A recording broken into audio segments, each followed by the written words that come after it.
قررت تتجوز طليق أختها. بتحكي وبتقول من أول يوم أختي اتجوزت وأنا واخدة بالي إن مفيش تفاهم بينها وبين جوزها، وكانت المشاكل مستمرة وكل شوية زعل وخناق.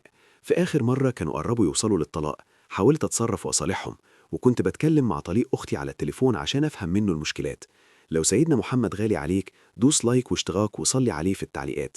كان بيحكي لي حاجات مش عاجباه فيها، وبصراحة حسيت إنه عنده حق، وحاولت أتكلم مع أختي عشان تغير شوية، بس هي قالت لي صريحة أنا كده ومش هتغير. وبعدها حصل الطلاق. بعد الطلاق بقيت علاقتي بطليق أختي كويسة، وبدأنا نفهم بعض أكتر، وحسيت إنه راجل محترم وفاهمني. وبعد سنة قال لي إنه معجب بيا وعايز يتجوزني وتقدم رسمي. لكن المفاجأة إن أهلي رفضوا تماما، وقالوا لي إزاي تعيشي مع واحد كان جوز أختك، وإن أختك مش هتكلمك تاني لو حصل كده. أنا مش فاهمة ليه مكبرين الموضوع كده، ما أختي كمان يوم ما ترتبط بحد تاني هتعيش حياتها، وأنا كمان ليا حقي أعيش حياتي. إيه رأيكم؟